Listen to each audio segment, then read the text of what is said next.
Qardan çiz tartılgan ишек oldu, qonaqçıl hem aşı kezli gaile əgzaları püxtə edib giyinген balalar. Vanchurinlar gailesi Respublika delegatsiyasını şulay qarşı aldı. Әлеге бәхетле gaile tarixi 2006 yılda үзләрнең ике нарасыйлары янына 4 bir туган ятимне алудан башлана. Bu yıl тагы bir шатлыклы вакыйга белән янып йөриләр. Күптән түгел генә Мамык авылы читендәге йортны сатып алып, ремонт ясап, шунда яшәргә күчкәннәр. Хәзер малайларның да, кызларның да үз бүлмәләре бар. Комнаток много пространства. Бүлмәләребез иркен, уен, аш бүлмәләре, телевизор карар өчен зал да бар. Безнең гаилә иң яхшы дип уйлыйм. Мы живем дружно. Без тату яшибез, әти-әнигә булышабыз. Помогаем маме, папе. Мы приобрели два нежилых помещения. Без ике йорт сатып алдык, берсендә яшибез, икенчесенчәгә балаларга спорт залы итеп үзгәртмәкче булабыз. Мин тәрбиягә бала алган гаиләләр клубы рәисе. Шуңа да ул бинаны җыелып аралашу, төрле проблемаларны хәл итү урынына әйләндерергә җыенабыз. Мәш килеп әнисенә өстәл хәстәрләргә булышып йөргән Галина иҗатка мөкиббән киткән кыз булып чыкты. Татарстан Республикасы премьер-министры урынбасары әлеге гаиләдә тәрбияләнүче балаларның төрле яктан үсеш алып үсүләрен күреп, аларның киләчәктә кем булырга теләүләре белән кызыксынды. Перспектива какова? Желание? Тоже трактористом хочу стать. То есть 9 класс аккуратно завершить и в Нурлат учиться, да? Ну, здорово. Потому что сегодня механизаторы, они абсолютно нужны. Я люблю рисовать, делать разные поделки и хочу стать дизайнером. И хочу украсить наш дом своими поделками. Есть специальный факультет дизайнеров. На самом деле очень серьезная востребованность. Профессия потом идет на ура. Если вот свои склонности и способности будешь закреплять, поступишь туда, это очень хорошая, привлекательная и креативная профессия. Так что мы желаем тебе удачи. Ишле гаилә булудан тыш Ванчуриннар бик булдыклы да булып чыкты. Бар балалары да шәхси ярдәмче хуҗалыкларында эшкә өйрәнеп үсә. Я взял землю 40 гектар. Вот он, то есть мы сеем. Безнең 40 гектар җиребез бар. Аны сөрәбез, ашлык чәчәбез, терлек азык әзерлибез. Шуның өчен тракторларны кулланабыз. Моннан тыш мәгезле эре терлекләр, сарыклар, тавыкларыбыз бар. Ит, сөт, барысы да үзебезнеке. Мясо, молоко, все полностью свое у нас. Шундай мөстәкыйль һәм тәрбияле балалар үстерүләре өчен Васил Шәйхразиев Ванчуриннарга рәхмәтен белдерде һәм бүләкләр тапшырды.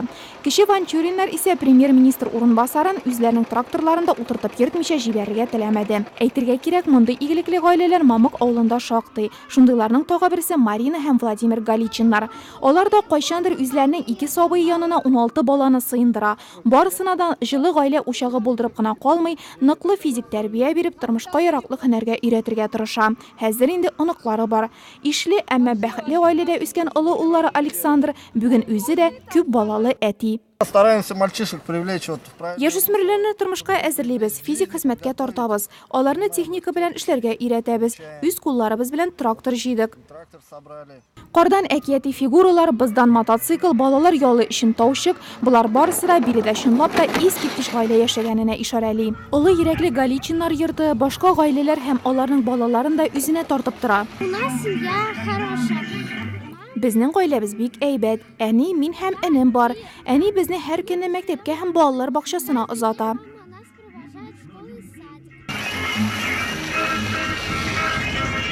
Бүген Мамыкта 14 гаиләдә 43 бала тәрбияләнә. Алар авыл мәктәбендә белем ала, биредә урнашкан Ягуар спорт комплексына төрле түгәрәкләргә йөри. Мәртәбәле кунаклар самбо һәм дзюдо белән шөгыльләнүче балалар һәм аларның тренерлары белән аралашканнан соң Нефтче авыл мәдәният йортында тәрбиягә алган гаиләләр һәм аларның балалары белән якыннан таныша алды.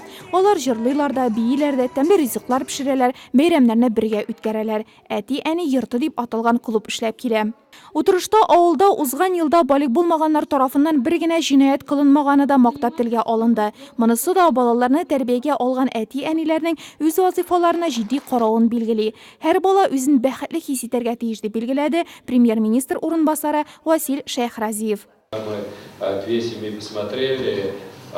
Да, дети уже вхожи друг к другу, они адаптированы, они прекрасно понимают, поддерживают. Та красота, та удобство, которое создано, комфорт дома, говорит о том, что ребенок находится в собственном доме, у него есть главный собственный угол, у него есть папа, мама, у него есть брат, сестра. Это основная составляющая, которым есть. Бүгенге көндә Нурлат районында 154 бала тәрбиягә алган гаиләләрдә яши, үсә һәм тормышка яраклаша. Әмма үзен ялгыз һәм кирәксез итеп хис итми.